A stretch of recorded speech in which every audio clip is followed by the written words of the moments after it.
si on est face à un apprenant, voilà, tu as construit, du coup, tu parlais tout à l'heure de tu allais, vraiment rechercher le ressenti de tes, apprenants et si on est Oui. face à quelqu'un qui est réfractaire, par exemple, comme tu disais, l'alternance au niveau des ateliers, et il y a un atelier sur lequel, bon, il est pas trop d'accord, comment tu le gères, en formation? Ce qui peut être intéressant déjà, tu vois, c'est le matin quand tu poses le cadre où tu expliques le plan et ce qui va se passer dans la journée. Je pense quand je dis ça aux jeux de rôle, parce que tu as des apprenants, qui sont allergiques aux jeux de rôle, qui ont peur, tu vois, de se mettre en scène. Déjà quand tu le poses le matin, en expliquant non seulement le contenu, mais aussi la technique d'animation que tu vas investir, soit un outil numérique, soit un jeu de rôle, soit une étude de cas, soit ce que tu veux finalement. Ouais, Déjà l'apprenant il va se conditionner. Donc soit il va se dire OK, à la fin de la journée ça va être ça, soit potentiellement comme tu as établi aussi une relation de confiance, il va se permettre de venir te voir en disant écoute Marine, moi le jeu de rôle, je c'est pas trop mon fort, tu as prévu de le faire comment? Est-ce que j'ai le droit de pas jouer? ouais, Tu vois? Et ça c'est parce que tu as créé une relation aussi avec les apprenants.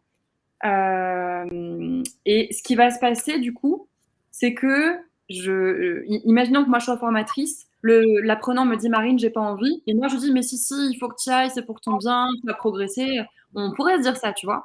Là, ce qui risque de se passer, c'est que comme l'apprenant il est en train de vivre des émotions qui sont fortement désagréables pour lui, peut-être qu'on est dans de la peur, peut-être qu'il est en train de vivre de la honte, de la colère, tu vois, ou de la tristesse, je sais pas, ou un mélange, ouais, un petit cocktail explosif.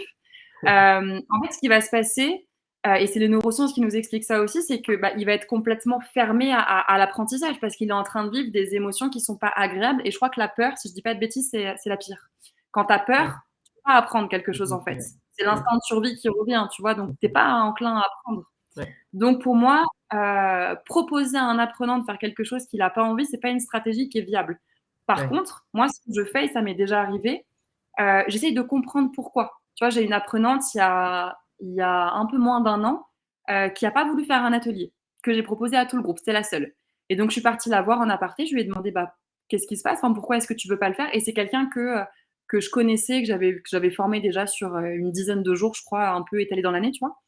Donc ouais, je suis partie lui demander et elle me dit: «Pour moi Marine, c'est impossible, je fais un gros blocage sur, ce que tu nous demandes de faire, genre, enfin c'est pas possible pour moi, quoi». Et je lui ai dit: «Bah écoute, il y a pas de souci en fait, bah tu vas pas le faire, il y a pas de souci, rassure-toi». Donc je l'ai rassurée, parce que pour moi, tu vois, la formation c'est, enfin la vision que j'en ai, c'est que des opportunités et pas d'obligations en fait. Tu es là ouais, pour expérimenter, pour te tester, c'est un terrain de jeu et donc tu as le droit de te tomber par terre parce qu'on va tous être là collectivement à te relever, tu vois? C'est la force du groupe aussi. Mais si tu as pas envie, il y a pas de souci, en soi. Donc elle est restée du coup, elle a pas fait l'exercice, mais elle a participé à l'analyse, puisque quand même je lui ai demandé de participer à l'analyse, elle avait pas de souci, tu vois, par rapport à ça. Donc OK. moi, voilà, si l'apprenant il est pas à l'aise, bah, essayer tenter de comprendre pourquoi dans un premier temps, si c'est possible ou pas. Oublier, l'outil si ou la technique d'animation si ça le met pas à l'aise et si on peut, changer en fait, lui proposer une alternative. Mmh. Si on a une idée, on lui propose. Si on n'a pas d'idée, on peut lui demander à lui, en fait. OK, donc la mission, c'est ça. De cette manière-là, tu veux pas la faire. Qu'est-ce qui est le plus facilitant pour toi, en fait? Parce que nous, on a besoin, enfin, j'ai besoin d'avoir les informations liées à l'atelier, je te dis n'importe Ouais. quoi. Qu'est-ce qui peut être le plus facilitant pour toi? Comment est-ce que ça peut être sympa? Est-ce que tu as besoin de moi? Est-ce que tu veux que je sois à côté de toi? Est-ce que tu veux que je t'accompagne?